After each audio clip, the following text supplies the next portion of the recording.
I'm a retired Chief Master Sergeant Ken Koyles. I did 20 years on active duty and retired. Then 9/11 happened, so I got invited back in the reserves, and I got to do another 13 in the reserves. I grew up on Long Island, New York, with two brothers, one of which, Dave Koyles, he joined the Air Force. He was stationed overseas. He did just a couple of hitches and got out, and then he finished his military time in the Guard. But while he was in the Guard, he joined the fire department in New York. He was a firefighter for a couple of years, and then 2001 9/11 happened. When the first aircraft hit, they were relocated to the Midtown Tunnel, and then when the second one hit, they were all called in to go in there. When they got the call to go, one of the guys was a little bit late, so their truck got started a little bit late.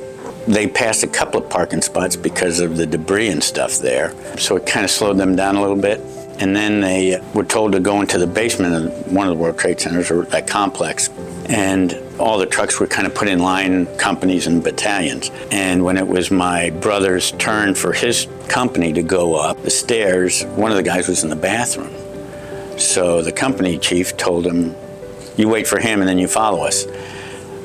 All these guys went through these double doors, and none of them, they all didn't make it. But and because my brother was waiting, well, while my brother was there during the cleanup, they brought in a bunch of flags thinking they were going to be carrying remains out, and they didn't find very many remains at all. Everything was just pulverized. So what they did is they gave some of the flags away to the people that were there during the cleanup, and my brother got this one.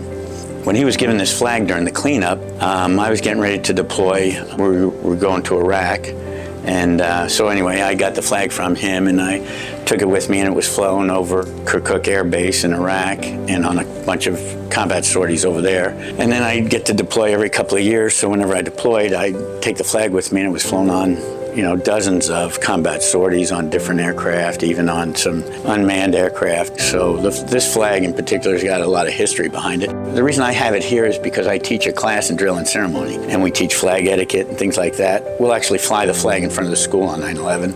My kids here will get to fold it, and we talk about the different folds, and then I let them know all the places this flag has been, so hopefully they, it's more than just a history. I guess it's a history lesson, but it's a personal history lesson. My brother was there in the World Trade Center.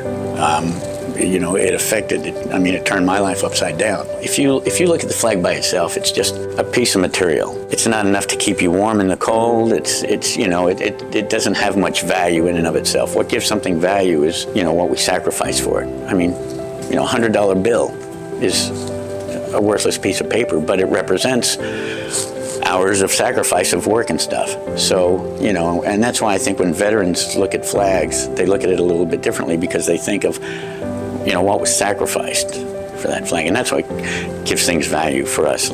That's what it means for me anyway.